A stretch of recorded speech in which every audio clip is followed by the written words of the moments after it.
del satélite, dije, me quiero quedar con un pedacito de eso para decir algún día que el satélite que está a 36.000 kilómetros de la Tierra, tengo un pedacito yo de ese satélite, ¿no?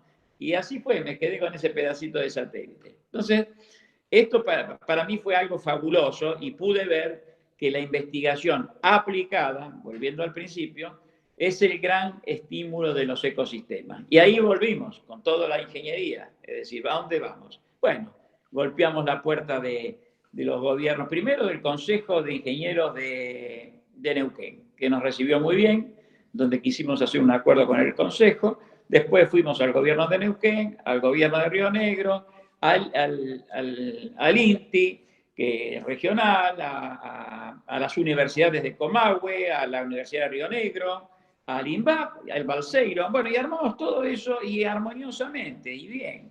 Digamos, claro, estamos en las etapas iniciales de estos ecosistemas. Pero bueno, el término ecosistema surge porque primero íbamos con la idea de decir polos tecnológicos, ¿no?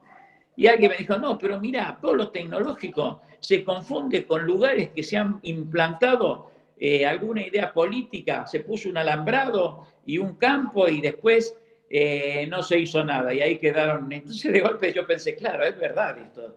En algunos lugares se han desarrollado muy bien los polos tecnológicos y en otros lugares no se han desarrollado también. Entonces me dice, mira, esto fue el ingeniero Lafitte, en quien reconozco una virtud muy grande, que es un ingeniero muy importante de la provincia de Neuquén, integrante también del Consejo Profesional y ha sido funcionario del gobierno de Neuquén. Me dice, ¿por qué no le decimos ecosistemas?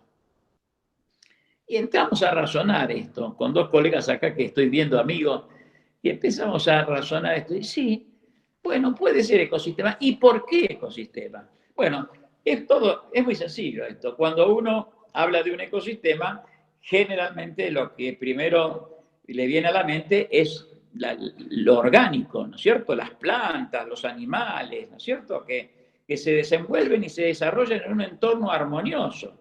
Y hasta crecen esos ecosistemas y van produciendo otros animales y otras plantas. Y en realidad se hacen cosas que se van autoestimulando y expandiendo por sus propias virtudes y por su propia naturaleza. Y así ocurre con la tecnología también. La tecnología es exactamente igual. Este lugar que mencioné allá en Bariloche, que es un ejemplo nacional, puede replicarse en muchos lugares del país. En muchos lugares del país. Y con mucha satisfacción lo digo, que gracias a Guillermo Stefanolo, que digamos, tiene su alma en la Mesopotamia, dijimos, bueno, ¿por qué no nos acercamos y hablamos de estos temas? Y con el señor intendente de Concepción del Uruguay, que nos ha recibido magníficamente también en una charla de esta, y hemos coincidido, y también estaba la Cámara de Informática, creo, y estaban otra, creo que estaba la Universidad Nacional. Bueno, ustedes ya saben porque muchos de ustedes también estaban presentes. Y la verdad que después de eso nos fuimos muy satisfechos. Pero ¿qué es entonces el ecosistema? Es juntar esas virtudes. El ecosistema no depende del Copitec en sí. Depende, el Copitec viene a despertar virtudes de ustedes, no nuestras. Yo acá tengo un papelito que después se los voy a enviar, ¿no? Se los voy a enviar, que hay una serie de puntos en el que marca qué fundamentos y principios de los ecosistemas. Y el primer punto es el objetivo, ¿no es cierto? Y los ecosistemas, dice acá, ya lo van a ver, los ecosistemas se integran bajo el principio de creación de círculos virtuosos, los que se fortalecen con el aporte de sus propias virtudes, complementándose para su propio beneficio y en beneficio de la sociedad a la cual pertenecen. O sea que acá tampoco es mágico esto, ¿no es cierto? Tampoco es mágico. No hay que pensar que esto es una fórmula mágica que viene a resolverle todo a la comunidad y a todo el grupo universitario o a todos los que están en las pequeñas o medianas empresas. No, yo creo que acá tienen cada uno que poner lo suyo. Pero esto parte de lo que se llama el triángulo de Sábato, que muchos de ustedes conocerán, han sentido nombrar el triángulo de Sábato. Y el triángulo de Sábato es un triángulo virtuoso, es un círculo virtuoso, donde se articula, por un lado, el Estado, por otro lado, la academia y por otro lado, la parte privada. Pero, ¿qué difiere esto de otros emprendimientos que se han llevado adelante y que a veces no han tenido éxito? El ingeniero Alacín me decía, mira, lo que difiere es la gobernanza. La gobernanza es fundamental.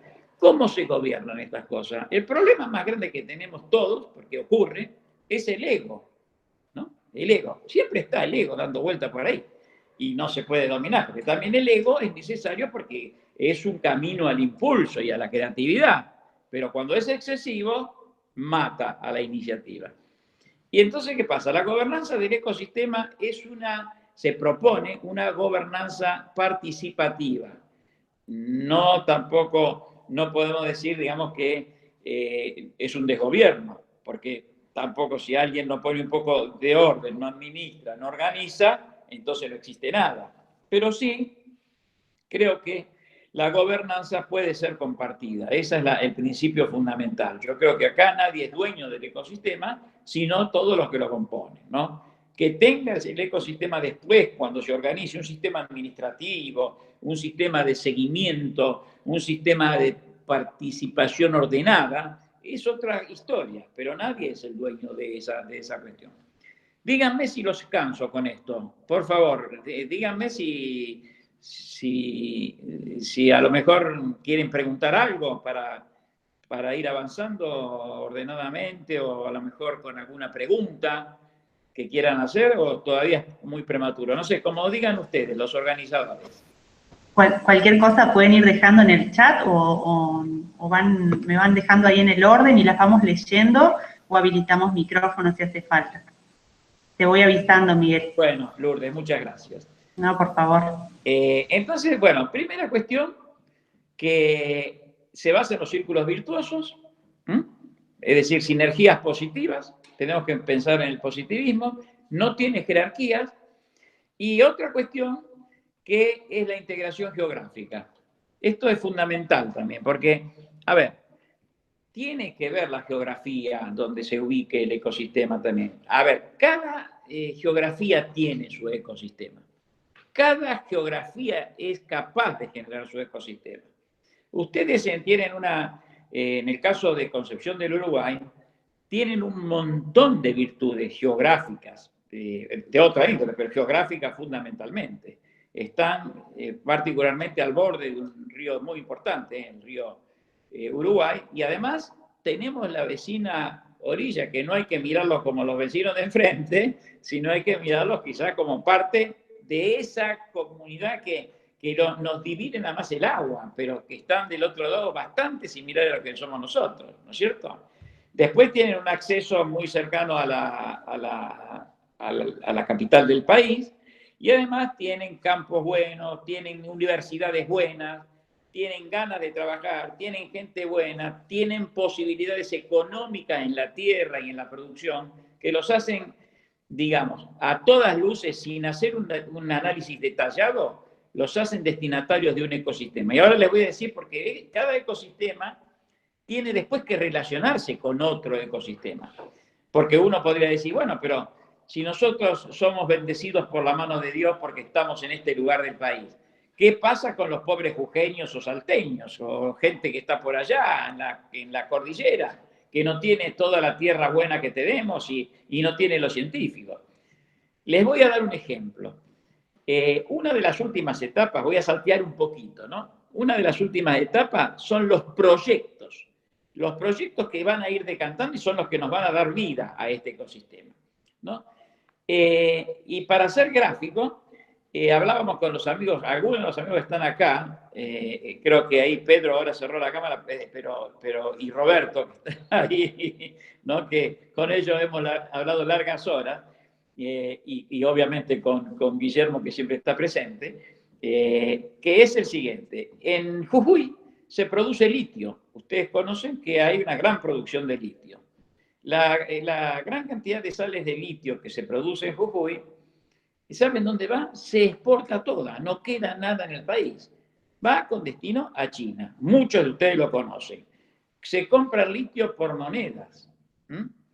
Y eso, una vez llegado a los lugares de destino, países productores, digamos, de tecnología, los chinos lo convierten en baterías o pilas que después, bueno, incorporan en celulares, en equipos de toda índole, pero principalmente en los equipos celulares o computadoras y demás. Y entonces vuelve al país ya el litio convertido en pilas o baterías, pero con 500 o 1000 veces o 10.000 veces el costo de producción que ha tenido la sal de litio. Entonces la pregunta es, bueno, en esa parte del país se genera el litio, ¿por qué no podemos poner en otra parte del país una planta de producción de baterías? Y entonces el litio no tendría que ir a China, no son tecnologías tan complejas, entonces el litio no tendría que ir a China y directamente iría a otra provincia, Argentina, donde hay otro ecosistema que se encargue, porque va a especializarse en una planta de producir, de fabricar baterías. Entonces, la materia prima viene del norte, de un ecosistema determinado, y pasa a otro. Esta forma es la mejor evidencia de un círculo virtuoso. Yo lo traje como ejemplo, pero después podemos poner, nosotros ya tenemos muy avanzado un portfolio de proyectos, donde podemos decir, bueno, podemos avanzar en este. Y ahí en la Mesopotamia hay proyectos fabulosos que se pueden hacer, fabulosos. Y bueno, pero digamos, no los voy a mencionar ahora porque no es el momento, pero sí después podemos charlar de estos proyectos, porque es uno de los últimos pasos después de formado el ecosistema. Hay que trabajar mucho para darle forma a esto. Lourdes, vos me decís si en cualquier momento alguien quiere preguntar algo o interrumpir por algo, estoy a disposición, ¿no? Dale, Miguel, sí. Entonces, como dije anteriormente, la integración geográfica es fundamental y reitero, la investigación, el desarrollo y la producción. Digamos, como dije también anteriormente, los ecosistemas se articulan sobre la base de la ciencia aplicada. La investigación, el desarrollo de los proyectos y producción, pero producción no necesariamente a veces de elementos físicos, de productos, también puede ser una producción de servicios. Y para decir algo, ustedes que están en el segmento de las ingenierías, hoy hay todo un desarrollo inmenso, y que ya viene más, todavía más acentuándose, el desarrollo de las redes de móviles inalámbricos, ¿no es cierto? De 5G, 4G, todo esto, que hay no solamente el desarrollo de la tecnología en sí, sino el desarrollo del servicio en sí, ¿no? Y ahí la Mesopotamia tiene, tanto la provincia de Entre Ríos, Corrientes y Misiones, tienen ya iniciativas tomadas en ese sentido.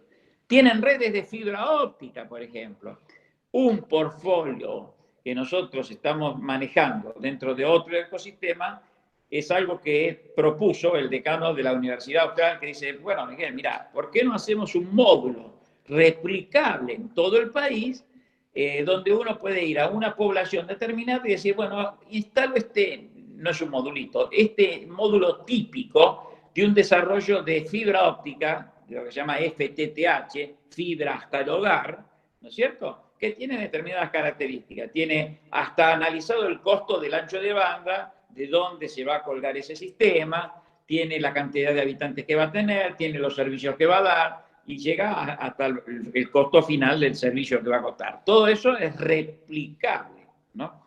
Lo podemos hacer muchas veces y en distintos lugares del país.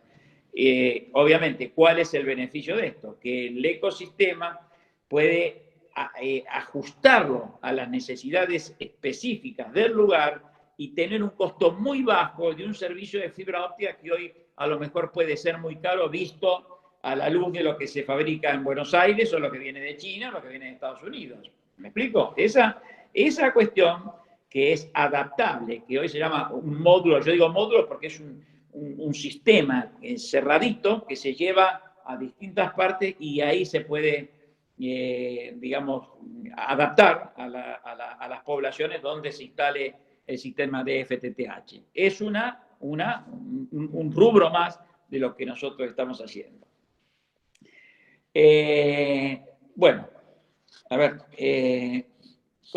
la cuestión que también marco, y es importante, que esto no es una ideología, no responde a una ideología. Esto también tiene que quedar claro, porque si no uno cae que esto lo hacen estos o lo hacen los otros, no es una ideología, ni tampoco es una tecnocracia lo que se quiere hacer acá, sino simplemente es juntar diversos elementos de origen tecnológico para producir otros elementos que la sociedad necesita. Entonces, por eso, el tema de la ideología, y quiero dejarlo bien claro porque ustedes lo interpretan así también, no tiene ideología política, desde luego que no la tiene.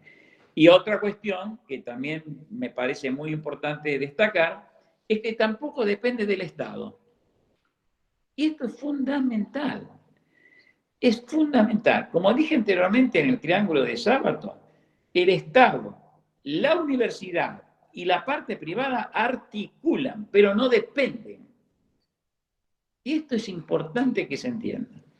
Porque siempre, en todos los proyectos que he visto en mi vida, y particularmente en telecomunicaciones, terminan enganchándose de la mano de algún Estado, ya sea provincial, municipal o nacional, o de alguien, y entonces terminan pidiendo dinero al Estado. Y cuando no hay dinero, el Estado no lo provee, el proyecto se muere, ¿no? En cambio, ser participativo y con la necesidad de tener diversas fuentes, ahora después pueden decir ustedes, bueno, ¿y cómo nos mantenemos? ¿No? ¿Y de dónde viene el dinero? ¿No es cierto? No surge espontáneamente, no, desde luego que no, pero cada uno va a hacer su aporte. Hay un modelito que hemos hablado ya, que quizás sea para explicar más cuando desarrollemos el ecosistema así, que es un tipo de fideicomiso, ¿no? Un fideicomiso, ustedes conocen la figura del fideicomiso, es una especie de sociedad donde todos intervienen y cada uno tiene su interés. Así que el fideicomiso parece ser una de las figuras, digamos, económicas más aceptables dentro del ecosistema, ¿no? O sea, que dos conceptos básicos. La gobernanza, por un lado, que no tiene alguien que mande, ni depende del Estado, aunque el Estado es necesario. Es necesario porque vamos a hablar con el Estado, vamos a tener interlocución con el Estado, vamos a mezclarnos con el Estado, ¿no es cierto? Pero no vamos a depender del Estado. Y, digamos, y la economía, que obviamente es necesario resolverlo, ¿no es cierto? Bueno, entonces, volviendo atrás un poquito, diría yo que una forma, digamos, de un camino para darle forma al ecosistema es entender que esto es, digamos, acentuar el federalismo que Argentina nunca ha tenido, ¿no? Esta es la realidad de las cosas, ¿no? Ahí ustedes lo saben bien, lo conocen bien. Tienen universidades y cuando a lo mejor se recibe a alguien tiene que irse a trabajar a Buenos Aires, ¿no es cierto? O hacer algo a Buenos Aires. O no hay proyectos que se generen en la misma región. Bueno, nosotros estamos para trabajar en esto. ¿Qué es el producto final? Porque esto, si no, va a parecer una ilusión. Es un montón de proyectos que tienen, digamos, van a tener raíz y van a tener desarrollo en el mismo lugar donde ustedes viven. Es ahí donde estamos pensándolo. El ejemplo más concreto que hoy tenemos es el ejemplo de Bariloche, el ecosistema patagónico. Ese es un cabal ejemplo donde todo se cierra, digamos, ahí. Es decir, el círculo virtuoso se ha generado. Se han generado los estudiantes, se han generado los profesores, se han generado los profesionales, y se han generado las fábricas, y se han generado los productos. Y esto es lo más importante, los productos. Por ahí alguien me decía, bueno, vos lo que querés hacer es un Silicon Valley argentino. Bueno, Silicon Valley argentino, qué mal tendría si hacemos un Silicon Valley argentino, ¿no? Por ejemplo, ahí Entre Ríos, no tiene capacidad. El otro día creo estaba en la reunión que hicimos el presidente de la Cámara, ¿no? Informática, si no me equivoco, creo que estuvo, ¿no? Y bueno, me decía, bueno, ¿y qué hacemos? Bueno, yo creo que son ustedes un eje importante, que tienen un montón de cosas para hacer. Tienen el triángulo de Sábato, pónganlo, ejerciten. No, nosotros como Copitec podemos traer, ayudar, integrarnos, traer los inversores, buscar la gente que quiere hacer los negocios, buscar cuando falta una cosa en un lado, traerlo del otro. ¿Me explico? Es ahí donde tenemos que darle el soporte. Porque obviamente si se mantienen aislados, no van a poder hacer nada. El aislamiento es lo mismo que hoy, pero con palabras lindas que no sirven para nada. Entonces, ¿cómo rompemos ese aislamiento? Bueno, el Copitec, nosotros, los ingenieros, tenemos que pensar de dónde traemos esos recursos, qué recursos se necesitan, sobre qué vamos a avanzar, ¿no? Ustedes tienen que decir, mira, ahí, bueno, veamos acá, por ejemplo, ¿es razonable un desarrollo? Por ejemplo, ustedes tienen bioingenieros, ¿no es cierto?, que los tenemos matriculados nosotros en nuestro consejo, y tienen también un gran desarrollo informático, ¿no? También tienen una parte de tecnológica del agro, ¿no es cierto?, como hablaban el otro día, ¿no? Hay un montón de cosas. Bueno, ahí nos vamos a plantar y ahí vamos a mirar. Las redes, sin ser una cooperativa, las redes de 5G y de fibra óptica tienen una posibilidad inmensa en Entre Ríos, ¿no? Digo Entre Ríos como digo Corrientes o Misiones, la Mesopotamia, ¿no? Tienen empresas provinciales de telecomunicaciones. Tienen una infraestructura increíble que tienen que vincularla. Simplemente hay que empezar a vincularla. Cuando se empieza a vincular, ustedes van a ver que empiezan a aparecer los desarrollos. Nosotros vamos a aportar desarrollos, obviamente, lo vamos a hacer. Pero tenemos que crear todos en conjunto ese desarrollo. Yo no sé, Lourdes, si estoy hablando demasiado rápido, diciendo cosas. Entonces, a lo mejor si alguien quiere preguntar algo o quiere decir... ponerse un poco en el abogado del diablo para ver cómo resolvemos ciertas cosas, bienvenido sea, ¿no? Vamos bien, bien, ahí alguien activó el... Yo por acá, Lourdes. Juan Antonio. Bueno, Miguel, la verdad que es tan amplio que uno se pudiera pensar cualquier cosa, ¿no? Digo positiva, creativa, asociativa incluso. Claro. Una cosa que yo descubrí, perdón la ignorancia, cuando me meto en estas cosas y charlando con la gente de la municipalidad, que existía alguien que hacía minería de datos.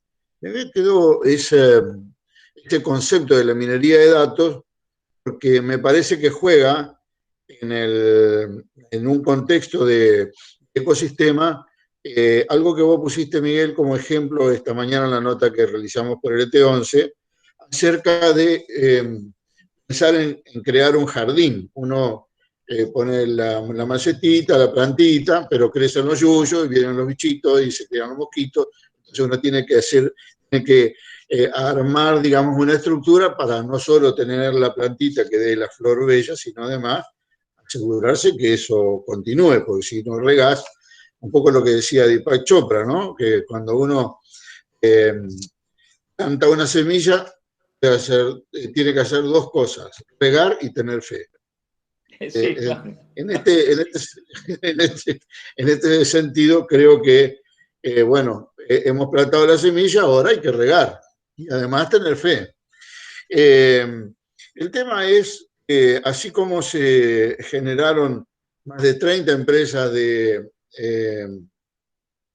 producción de software aquí en Concepción del Uruguay, que es un hallazgo importante también. El hecho mismo de la carrera de Ingeniería en Telecomunicaciones en Concepción del Uruguay es otro hallazgo para la comunidad que me parece que merece una mayor difusión, no solo en Concepción del Uruguay y en toda la región. Y aquí me aprovecho para tener en conocimiento del Copitec y del resto de los asistentes. Radio Nacional ha dispuesto, a través de su director Alejandro Ponlecica, generemos una sinergia o un programa de comunicación asociado entre el Copitec y Radio Nacional para, en nuestro ecosistema geográfico, digamos, promover las carreras asociadas a Ingeniería en Telecomunicaciones. Así que cuenten con eso en principio. Pero me parece que hace falta también una suerte de germinadoras de esas empresitas, como sucedió con INVAP al desfinanciarse los satélites ARSAT en la gestión anterior. Digamos, uno dice, hoy se desfinanciaron los satélites, pero además se desactivaron un montón de micros y pequeñas empresas que a los alrededores brindaban servicios desde pequeña despensa hasta tecnologías más avanzadas para sostener una actividad que se genera precisamente cuando hay una otra actividad a la que hay que proveer un servicio o bien. Así que me parece que el tema de asociar un poco esta minería de datos con las germinadoras para, de alguna manera, ir facilitando que los proyectos que eventualmente puedan acercarse tengan un canal de creatividad alrededor de poner en marcha yo ponía el ejemplo, en los primeros días se reía mucho Rosana. Si necesitamos un huevo verde, deberá haber quien lo diseñe, quien lo agregue el pigmento, pero además quien lo fabrique y quien lo venda. Es decir, que no es solo una actividad de descubrir una necesidad, sino que viene un montón de otras cosas asociadas. Y termino con con el tema de se necesitan, por un lado, las germinadoras de empresas, y por otro lado, fundaciones o círculos que financien eventualmente los proyectos para que dejen de ser un papel en un escritorio y tomen cuerpo. Gracias. Sí, Juan, lo que vos decís muy preciso, muy concreto. No vayamos a pensar que tampoco el ecosistema es una solución mágica de todo, no. En realidad lo que es el ecosistema es la voluntad de todo el conjunto, es un punto de encuentro, diría yo, para que todos pensemos en conjunto. Para dar un ejemplo de cómo funcionaría un ecosistema, yo me remitiría otra vez a la Patagonia Argentina, el caso del INVAP. Porque para mí ha sido un ejemplo virtuoso el INVAP, ¿no es cierto? Fíjate vos lo que dijiste de los satélites. En determinado momento, cuando el Estado puso dinero en un proyecto nacional de fabricación de satélites, eso se desarrolló. Entonces todos estuvieron bien. Pero cuando en determinado momento el Estado le sacó esa posibilidad, bueno, le afectó obviamente al INVAP en su desarrollo, en su economía, en su gente que empezó a preocuparse porque científicos que vinieron del exterior y se habían radicado nuevamente en el país para producir estos satélites, otra vez se quedaban sin trabajo, técnicos muy buenos. Yo conozco, mirá, en algún momento vamos a dar una charla con quien fue el gerente general del Centro de Ensayos de Alta Tecnología, que yo fui vicepresidente en Bariloche, que digamos, es parte del INVAP hoy, eso, ¿no? Que es el doctor Marcelo Famá. Trabajó él en 2 proyectos de envío de sondas a otros planetas. Proyectos extraordinarios. En Estados Unidos, la NASA tiene esos proyectos y Marcelo Famá trabajó en estos proyectos. Cuando empezamos con los ARSAT, volvió él a Argentina. Y ahí fue a parar al CEATSA como gerente general. Brillante, un doctor en física brillante, ¿no? Bueno, cuando todo esto empieza a derrumbarse un poco, ponemos los 2 satélites en órbita, exitosos, porque el ARSAT 1 y el ARSAT 2 fueron exitosos, ¿no es cierto? Fueron, te diría, de las mejores máquinas que se fabrican en el mundo. Y no lo digo, esto no es macana, no es macana. ¿Y sabes en qué se prueba esto? Que los seguros que, digamos, que pagan un artefacto para ponerse en órbita, digamos, son muy caros. Pero se abaratan muchísimo cuando la tecnología es muy sofisticada y cuando la seguridad de esos fabricados da un porcentaje muy alto de éxito. Entonces, Argentina pagó una de las menores primas de seguro en el mundo por la fabricación de sus satélites, porque han pasado todas las pruebas que vos te puedas imaginar y la tasa fue baja, digamos, el seguro fue bajo porque se fabricaron 2 máquinas excepcionales que hoy están en órbita y brindan servicio. Volviendo al caso del INVAP, como ejemplo de ecosistema, mirá cómo voy, digamos, aunque no se define como ecosistema, pero veamos la virtud del ecosistema. ¿Qué hizo INVAP? ¿Qué hizo INVAP? Bueno, INVAP digo, y un montón de industrias, que el que conoce Bariloche, hay pequeñas metalúrgicas locales ahí que fabrican también para la industria petrolera, la industria petrolera de Neuquén principalmente, de lo que es hoy Vaca Muerta y toda la zona petrolera, que están radicadas en Bariloche. Pero al salir los satélites de juego, dice, ¿qué hacemos? Bueno, ahí está. Fíjate, el ingenio, y voy a nombrar a alguien, que Cacho Otegui, que fue el CEO del INVAP, un prócer realmente, un prócer al cual rindo homenaje, muerto hace muy poquito tiempo. Él supo transformar eso que le faltó y empezó con el desarrollo de los radares, ¿no?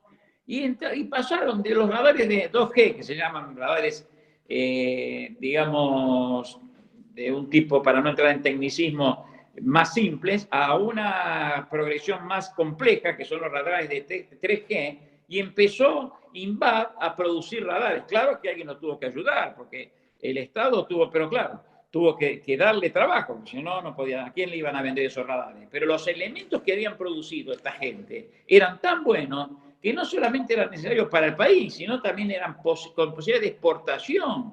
O sea, generaron productos de muy buena calidad. Entonces, ¿qué pasa? Se recicló, no se fundió el INVAP. Y cuando yo hablaba con Cacho, te digo, pero Cacho, ¿cómo hiciste para pasar épocas muy duras que tuvo la Argentina?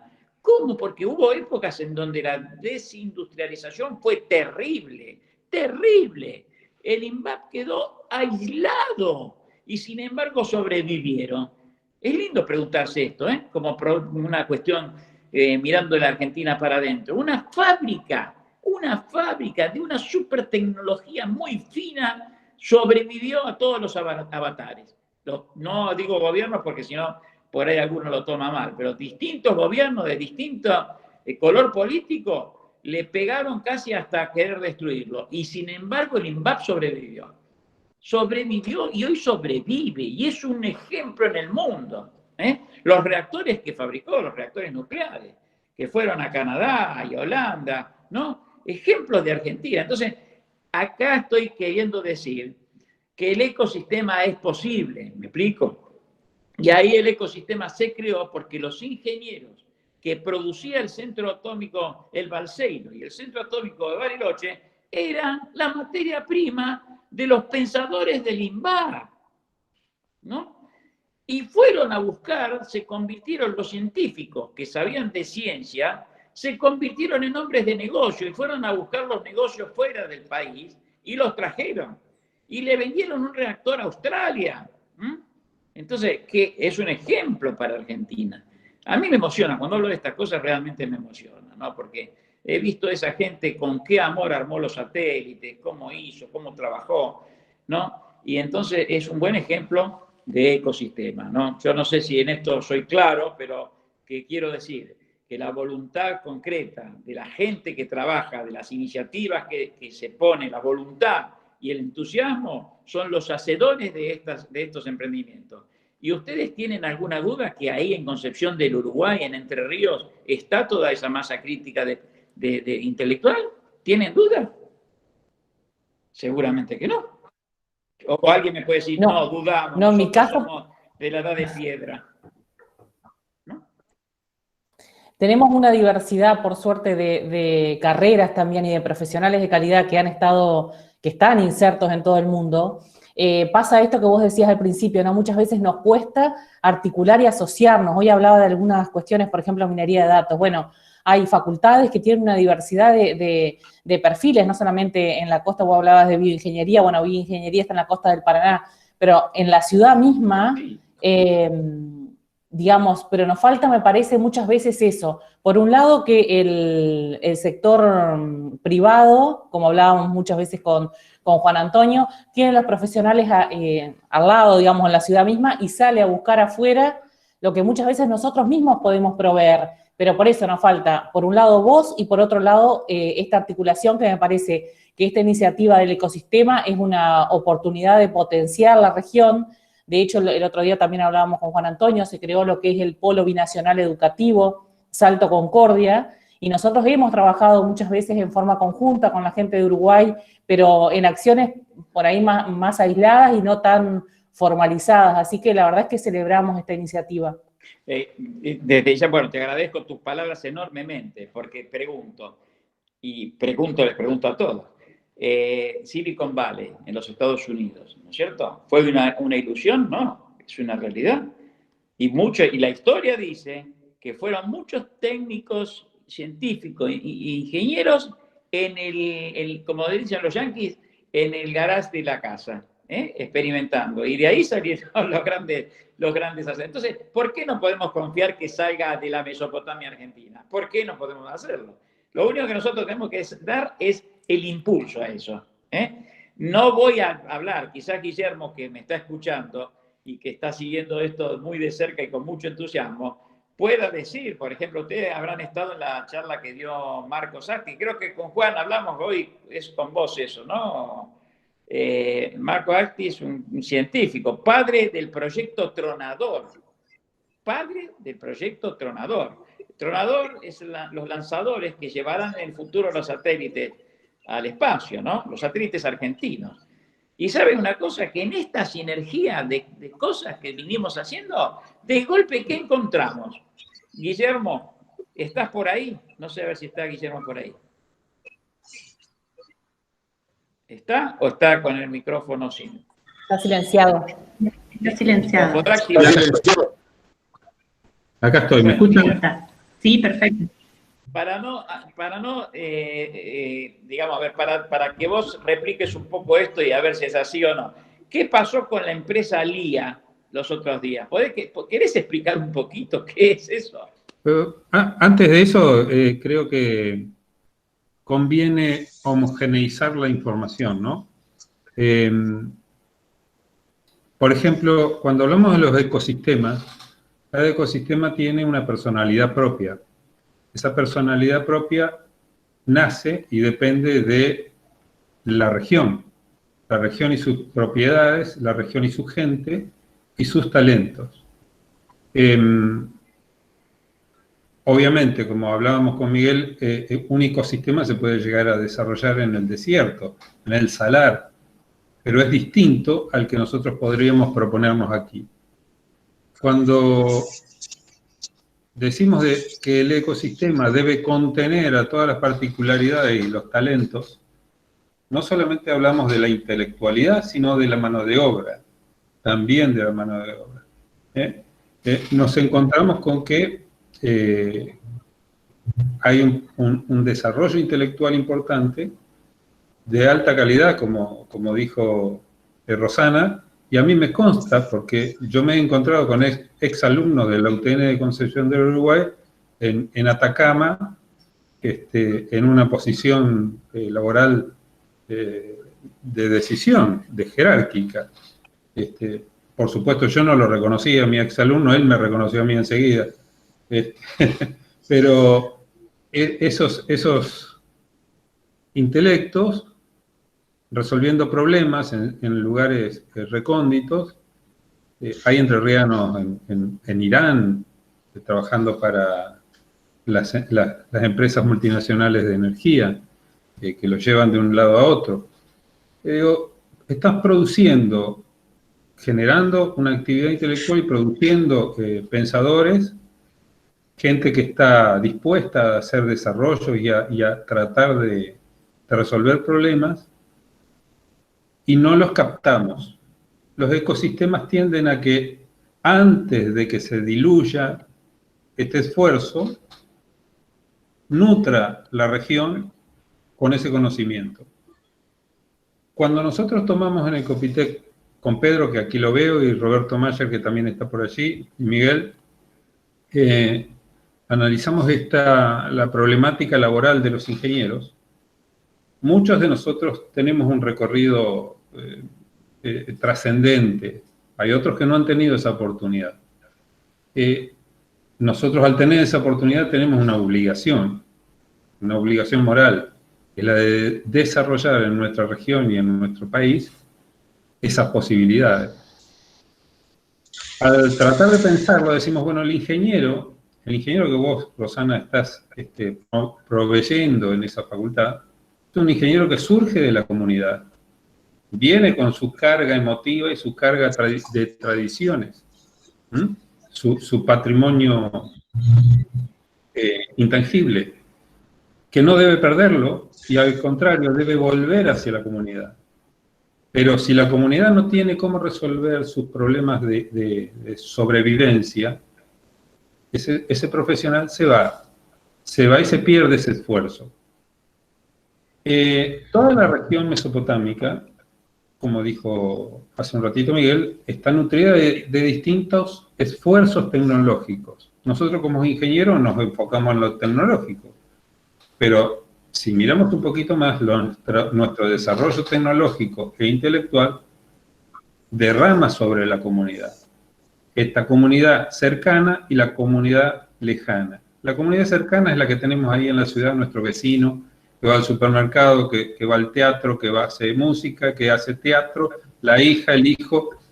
Y la comunidad lejana es el agro, el rural, y en nuestro caso, los otros pueblos, las otras ciudades, aquellas que apenas, y perdona Juan Antonio que te robe la palabra, el término, son un lugar en el mapa. En el Google es un puntito, pero en él no sabemos qué hacen. Están a 30 kilómetros, a 60 kilómetros, y tienen su dinámica. Gente que manda a su hijo a estudiar a Concepción del Uruguay, o como vos, Rosana, que has venido de Paysandú, y te afincaste, ¿no? Pero no volviste. Y mucha gente que va migrando internamente y desnutre esas regiones. El ecosistema tiende a nutrirlo,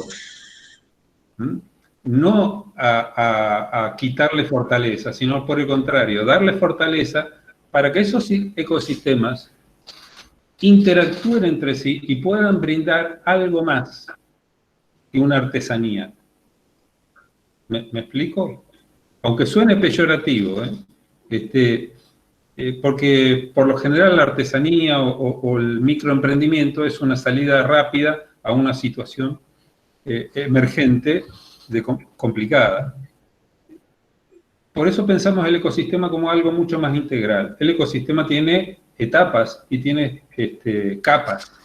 Tiene capas de asociativismo, tiene capas de promoción, tiene capas de germinación, como dijo Juan Antonio, y tiene capas de gobernanza. Pero todas esas capas aparecen cuando otras se resuelven. En el caso mesopotámico, la SAPEM Marandú de Misiones, que es un emprendimiento provincial, tecnológico, con un data center de alta calidad, con salas limpias y con mucho desarrollo tecnológico. Me acaba de pasar algo que me pasó una vez que estaba dando un seminario para escribanos.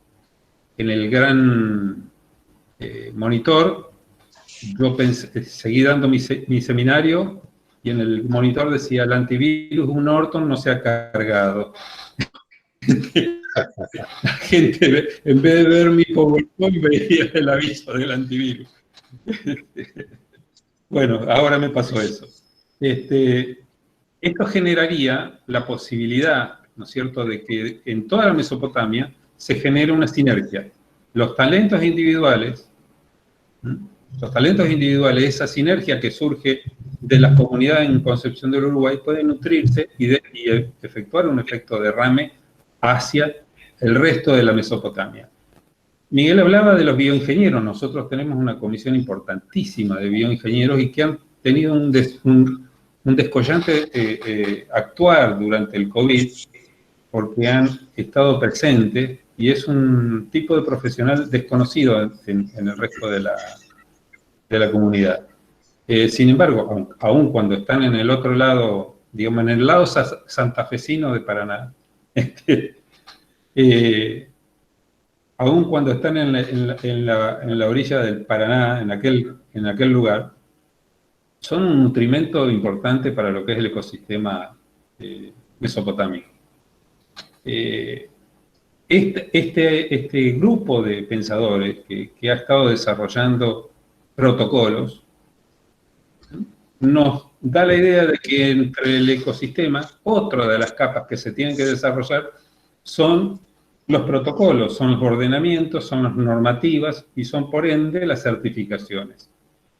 Cuando empezamos a hablar de calidad, empezamos a hablar de sistema de certificaciones. La tecnología es el pretexto para empezar los desarrollos. Es eso, yo lo tomo como un pretexto. No es el fin en sí mismo, pero es despertar, llevar a la comunidad a salir del adormecimiento y al reflejar, Miguel, de que esto no depende del Estado. Digamos, el Estado es un actor importante, como lo manifestó el intendente el otro día, ¿no? Cuando se reconoce la importancia de desarrollar su comunidad. Pero no es necesario estar pensando que sin el Estado esto no se puede desarrollar, porque al desarrollar los esfuerzos individuales, los esfuerzos regionales, ya es el propio ecosistema el que le va a proveer al resto. Y no esperar de arriba, sino, por el contrario, transversalmente. Perdona, Miguel, que... Quería simplemente que hiciera referencia, Guillermo, que estoy muy de acuerdo en lo que decís, pero para que los amigos que nos están escuchando sepan, por ejemplo, el ecosistema como punto de encuentro. ¿Para qué sirve el ecosistema? Punto de encuentro. Claro.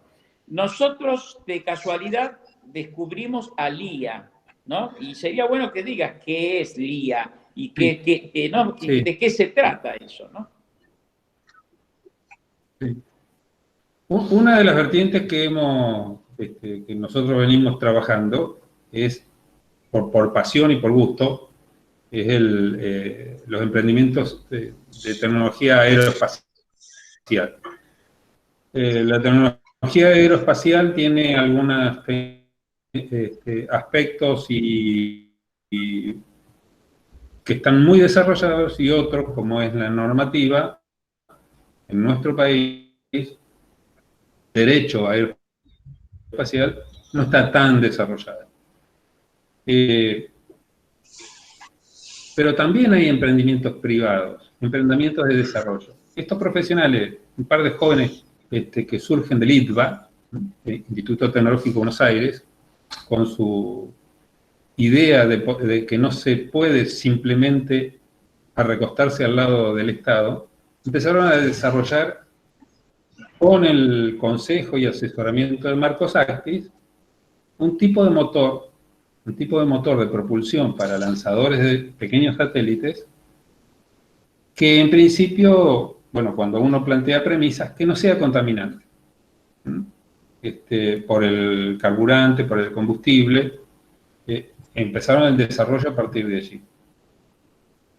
Mucho tiempo les llevó el desarrollo de motores especiales para un tipo de carburante no contaminante y que además sea de bajo riesgo en el despegue. Bajo riesgo me refiero a explosión, a rotura y desperdicio de todo el material. LIA hoy es un emprendimiento que busca persistir, tiene un objetivo de desarrollo y pruebas de lanzamiento como una empresa privada pequeña que no ceja en su esfuerzo de poder lograr su objetivo, que es tener un lanzador, un negocio a partir del lanzador, alquilando el lanzamiento de pequeños satélites geoestacionarios o nanosatélites, de tal manera que para ellos sea un negocio. Esto es en principio LIA. Sí, quería agregar algo respecto a esto, muy puntualmente, para resumir, ¿no? Esta empresa LIA estaba tapada, nadie la conocía, ¿no? Nadie sabía que existía. no sabíamos que existía. Preguntamos, nadie sabía que existía, ¿no? Y sin embargo tenían motores de cohetes más desarrollados que lo que había hecho el propio Estado argentino con el tronador, ¿no? Miren qué interesante. Pero además con otra particularidad, que quien lo trajo al IA adentro del ecosistema patagónico, ¿no es cierto?, es una persona que está en relación con los inversores de Singapur, que les interesa justamente el desarrollo de la tecnología argentina, ¿no? Y sí, entonces, ellos de Singapur, hay una persona que trabaja acá y dice, mire, escúcheme, los de Singapur, que son capos en inversiones hoy y están en el mundo entero, no son como los chinos, están con estas nuevas tecnologías, están mirando este proyecto que está en Argentina, ¿no? Y en Argentina no se sabía. Entonces, en unas reuniones que hemos tenido, para que vean hasta dónde sirve el ecosistema, en unas reuniones que hemos tenido he preguntado, miren, ¿y ustedes, si tuvieran el centro espacial que tenemos acá en Punta de Indio, cerca de Filipinas, ahí, ¿no? ¿Podrían acelerar rápidamente el desarrollo de sus cohetes para lanzar nuestros propios satélites en la mitad del tiempo que tenían previsto? Y ellos contestaron, sí, por supuesto, está todo armado y está abandonado en un galpón, ¿no? Entonces, ¿qué hicimos inmediatamente? Nos pusimos en relación con dos personas que usted dirá, que obviamente no hace falta que una la mencione, la menciono otra vez, que es Marco Sacti, que es hoy director de la Comisión Nacional de Actividades Espaciales, de CONAE, y con Anabel Cisneros, que es una matriculada nuestra también, y que también es parte de la CONAE, directora de CONAE. Y la pusimos en una videoconferencia y dijeron, Anabel, ¿puede ser que la CONAE vea esto y todo ese equipo que está hoy encerrado en un galpón podamos ponerlo para que una empresa privada argentina se pueda acelerar los tiempos de hacer un lanzador argentino? Bueno, síntesis, Anabel que dijo, sí, vamos a verlo, estamos en esa transición. A ver, síntesis, para no aburrirlo. Quiere decir que el ecosistema desde el punto de vista conceptual funcionó como punto de encuentro. ¿Me explico? Y con esto quiero cerrar el concepto. El concepto. Nosotros estamos desembarcando en Concepción del Uruguay, Entre Ríos, para hacer un ecosistema mesopotámico, ¿no? Ahora, las respuestas para cada cosa no las tenemos, pero como dice, ahí recién dijo Guillermo, mirá que Manandú tiene un data center con sala limpia, qué sé yo. Muchos no lo sabemos, no lo sabemos, yo lo conocía, pero hay gente de Entre Ríos o de Misiones mismo, de Corrientes mismo, que no saben que está eso ahí, que no saben. Entonces, acá es donde hay que empezar a juntar las voluntades. Es ahí donde tenemos que intervenir nosotros. No nos vamos a dedicar a hacer de todo tampoco. No es una cuestión de hacer ponernos a hacer cualquier pavada. Siempre estamos hablando dentro de la especialidad que conocemos nosotros, que manejamos. La tecnología de telecomunicaciones, electrónica y computación, que son los que maneja Copitec. Y nosotros no queremos tener un rol tampoco de directores de orquesta en esto. Es decir, vamos a ver qué hacemos con Entre Ríos, con Corrientes y con Misiones, con la Mesopotamia, con base en Concepción del Uruguay, hacia el país, hacia el mundo quizás, hacia el mundo quizás. Ustedes tienen un intendente que yo la verdad no lo conocía, pero cuando hablamos la otra vez me cayó muy bien. Realmente veo que tiene ganas de construir una iniciativa importante en Concepción del Uruguay. Bueno, acá estamos nosotros para colaborar y ayudarlo y trabajar en conjunto. Así que quería cerrar un poquito esto. Y Lourdes, vos que estás manejando un poco la cosa, no quiero ser extenso, ya termino, ¿no es cierto? Pero nos gustaría que si hay alguna pregunta, algo, porque tenemos que dejar enunciado las próximas etapas, si estamos todos de acuerdo que vamos a seguir. Porque no es venir a decir qué vamos a hacer o qué sé yo, y después nos vamos y se acabó. No es así esto. Tenemos que decir, esto es planificado, las próximas etapas serán tales o cuales, ¿no? Sí, por el momento no tenemos ninguna pregunta en el chat, pero si alguien quiere habilitar el micrófono también lo puede hacer. Así. Yo quiero hacerle un pedido. Sí. No hay. Como saben, ya dije al principio, tenemos muchos estudiantes de la última cohorte de la Ingeniería en Telecomunicaciones, de la primer cohorte y del último año, y estudiantes de otros años también. Quisiera pedirles un mensaje para ellos, porque bueno, justo les tocó, como a muchos estudiantes en el último año de su carrera, los atraviesa esta pandemia, teníamos muchas actividades. Bueno, el otro día vos nombraste a la ingeniera Cisneros, tuvo la diferencia de participar también por una charla en el mes de la ciencia y la tecnología. Los chicos están relacionados con ARSAT a través de algunas prácticas.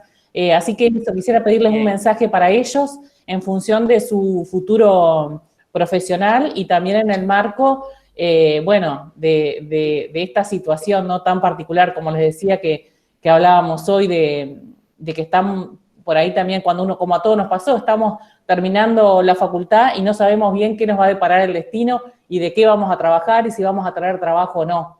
Del rol de la ingeniería en telecomunicaciones en la Argentina y en el mundo en realidad. Bien, buenísima la pregunta tuya, Bárbara. Mira, en realidad el mensaje que hay que darle a los estudiantes de los últimos años de la ingeniería en telecomunicaciones es que tengan la seguridad de que van a estar llenos de trabajo. Esto es lo que hay que decir, están llenos de trabajo, es mentira que no hay trabajo. Porque, a ver, ¿de quién va a depender? De que nosotros lo vamos a crear y lo vamos a hacer y lo vamos a buscar y lo vamos a traer el trabajo. ¿Me explico? Es así, hay que tener ese convencimiento. Para que tengan un ejemplo de que esto no es una macana, no es una pavada lo que uno dice. Cuando hace poquito tiempo, en una gestión que el ENACOM tenía, acá hay gente que si nos está escuchando alguno lo sabe, unas sondas para medir lo que se llama RNI, radiaciones no ionizantes, que había que mandarlas a los países de origen donde se fabrican esas sondas para calibrarlas, ¿no? Porque necesitan calibración y qué sé yo. Bueno, en una medida absolutamente injusta, porque quizás cuesta más mandarlo a calibrar un equipo a Alemania que lo que vale el propio equipo. Entonces, una sin razón de esto, ¿no? Entonces fuimos y cuando empezamos a hablar de esto con la gente de Patagonia, le dijimos, pero miren lo que nos pasa. Y de ahí nos dimos cuenta que hay, no uno, 4 laboratorios con capacidad en la Patagonia de calibrar estas ondas. Entonces esos $5.000, $8.000 o $9.000 que cuesta la calibración de una sonda, cuando hay que mandarlo al país de origen, Alemania o Estados Unidos, se manda a Bariloche y se calibra ahí. Acá en Buenos Aires hay quien lo calibra también. Entonces ahí está el tema. Nosotros tenemos que ayudar a crear ese trabajo. ¿Me explico? Cuando decía Juan la minería de datos, bueno, vamos a hacer minería de datos, pero ¿cómo la hacemos? La tenemos que organizar. Tenemos comisiones informáticas nosotros. Tenemos una comisión de ciberseguridad, otra comisión de informática y otra comisión de peritos informáticos, ¿no es cierto? Entonces, el Copitec está como para poder empezar a trabajar con Entre Ríos, con la Mesopotamia, y sin que sea una invasión de uno sobre otro, sino un trabajo en conjunto. Y por eso venimos a ofrecerlo y creemos que es nuestra función tratar de juntar estos recursos sueltos, unirlos y producir algo. Así que el mensaje que yo te daría para cerrar un poco esto a los estudiantes, decirles que van a tener un montón de trabajo, que se pongan en contacto con nosotros, o nosotros vamos a venir a Entre Ríos otra vez y vamos a ir dándole forma. No, por lo menos ahora tenemos, ¿cuántos tendremos? Guillermo, o no sé si está Pedro o Roberto por ahí, ya tenemos como 15 proyectos en carpeta, ¿no? O 10. Sí. Creciendo. Bueno, creciendo. Sí, aproximadamente 15 proyectos. Sí. 15 proyectos tendremos. Bueno, hay que ponerlos ya en pie de práctica. ¿Qué hacemos con cada uno? Hay que alimentarlo. ¿Quién se encarga? ¿Cómo se hace? Es ahí donde tenemos que trabajar. ¿Me explico? También, perdón, Miguel. Desde Copitec también hay que tener presente que cada comisión va a colaborar con los articuladores indicados en los ecosistemas. Nosotros somos motivadores, pero las comisiones específicas van a interactuar con informática, con la cámara del software, con la cámara de distintas especialidades. Nosotros somos los que transmitimos el mensaje. Claro, tenemos la comisión TIC, la comisión de servicio de comunicación audiovisual, las comisiones de higiene y seguridad. Bueno, está para trabajar en eso. Ya está. Estamos para eso. Un ejemplo. Para los alumnos de tu facultad, las telecomunicaciones no terminan en conectar 2 puntos. Allí no termina las telecomunicaciones. La comisión de peritos forenses son los que auditan y construyen y descubren pruebas. Todo lo que es el marco regulatorio sobre lo forense jurídico también es una rama de las telecomunicaciones. Hay muchas vertientes en las telecomunicaciones en las cuales uno se puede sentir cómodo, ¿no es cierto?, profesionalmente cómodo. La comisión de peritos forenses en algún momento va a tratar de ayudar o colaborar en desarrollar lo que desde otro aspecto, por ahí me voy mucho de texto, pero lo que en otro aspecto podría ser la normativa jurídica forense para determinar qué entendemos por dato. O sea, para decirlo en bruto, yo te formateo el disco rígido, pero no te hice ningún daño, porque los electrones del disco están ahí todavía. Buen ejemplo, Guillermo. Entonces, son aspectos de las telecomunicaciones donde cada uno de nosotros va sintiéndose más cómodo y se va desarrollando. No solamente en producir un enlace de telecomunicación. Yo el marco normativo. Quería cerrar un poquito con esta cuestión. El ecosistema, ¿cómo va a seguir? El otro día quedamos en la reunión que estuvimos con ustedes también, es decir, que hay que nombrar personas ahí, en la zona, ¿cierto? Ahí en Concepción del Uruguay, o en donde ustedes vean, en Entre Ríos, o que también de alguna forma tengan una representación regional, o ponerse en contacto con las demás provincias. Evidentemente, nosotros del Copitel lo vamos a ayudar y vamos a trabajar, pero tenemos que tener interlocutores que permitan transferir esos papelitos que decimos, esos proyectos que estamos armando, y que alimentemos el gran proyecto, ¿no? O sea que es fundamental que resuelvan ahí quiénes son las personas que van a actuar de interlocutores. Esto es fundamental, porque si no, nos vamos de esta reunión y después no sabemos con quién hablar. Entonces yo creo que saber con quién hablar, quiénes son los interlocutores, es una necesidad inmediata que depende del lugar de donde se instala el ecosistema, de la región donde se instala el ecosistema. Generalmente en Neuquén, por ejemplo, y en Río Negro tenemos el colegio de Neuquén, ¿no? que está muy proactivo en eso. Pero bueno, es una entidad, pero acá puede ser la Universidad de Entre Ríos, puede ser el municipio, pueden ser ambos, pueden poner uno cada uno, pero alguien tenemos que tener para ir viendo qué proyectos vamos primero, qué proyectos, porque esto tiene que dentro de un tiempo tiene que ser una realidad, tiene que decir, bueno, sirvió el ecosistema, mira cuántos ingenieros tenemos trabajando acá, o qué empresas trajimos del exterior a radicarse en Entre Ríos, o en Misiones, o en Corrientes, ¿no? Si no lo logramos, no sirvió.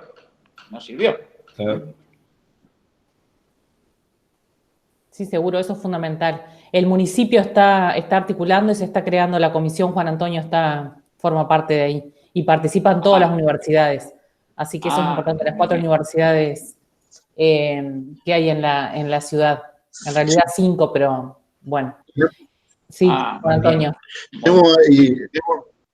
Tenemos una pequeña demora, porque el municipio como organismo oficial está y poco autónomo, digamos, depende no solo de la voluntad del intendente, sino que además tiene que compartirlo obviamente con el Consejo Deliberante y además tenerlo como alternativa para la intercomunicación con las otras entidades, viendo cómo formalizamos, digamos,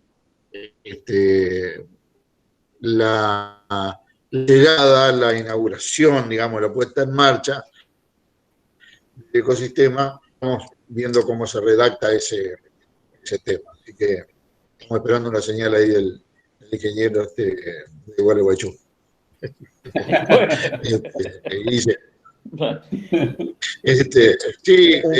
Una suerte de borrador que nos permita analizar y ya salir, porque yo estoy muy impaciente, creo que Rosana también, porque además de la pandemia se nos viene el fin de año.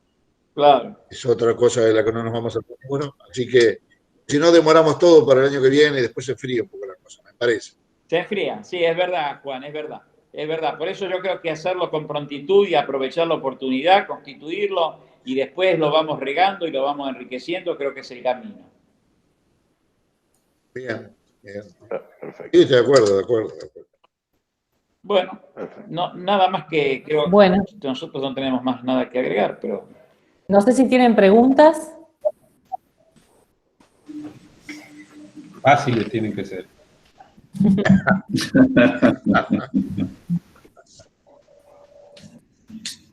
No, en el chat no tenemos ninguna. Ha sido Bueno, muy... en ese caso, solo agradecerles. Bueno, Son tímidos. No, al contrario, mira, los agradecidos somos nosotros que nos hayan escuchado y ahora el deber queda, como dije la otra vez, el deber queda en ustedes, ¿no? Nosotros estamos disponibles, nosotros consideramos que el ecosistema mesopotámico está en marcha. Eso Sí. es la consideración. Nosotros también, no Juan Antonio. Está en marcha el ecosistema mesopotámico. Ahora después, bueno, ¿qué hacemos? Sí, sí. Bueno, bueno, muchísimas gracias, Miguel, Guillermo, a Pedro y a Roberto también, al resto de los estudiantes, a los docentes, al público en general, y a Juan Antonio por estar presente también y siempre apoyar estas iniciativas. Les mando un abrazo a la distancia y espero volverlos a ver Anduvo pronto. por ahí, perdón, Rosana, me parece que anduvo por ahí rondando, no sé si no está, yo creo que es Beto. el prócer al que le debemos. Sí, hoy le dije, le mandé. El Beto de Glione. Sí, pero me parece que ahora no está. Me parece que no está, ¿no? Sí, perdón, está, sí, está. ¿Así? Sí, bueno, sí. le mando un apretado abrazo. A él le debemos mucho de lo que está pasando acá. Sí, porque hoy cuando, nombré los docentes, Beto es un exponente desde hace años de nuestra facultad y un gran conocedor de todo lo que tiene que ver con la parte de telecomunicaciones y la verdad que desinteresadamente nos ha ayudado el minuto 1 con lo que es la carrera, así que más que agradecida, no lo había visto hoy, por eso no lo nombré, pero él sabe el cariño que le tenemos y el respeto y el reconocimiento que tenemos de la facultad hacia él. Así que, bueno, no sé si está escuchando o no, pero como queda grabado, después seguramente se lo harán escuchar. Me consta que ustedes siempre lo mencionan, ¿no? Sí. Un saludo grande para él también, ¿eh? Un saludo grande. Bueno, muchas gracias a todos. Bueno, serán nada más. Hasta luego. ¿Sí? Muchas gracias. Hasta luego. Hasta luego. Nos vemos. Adiós.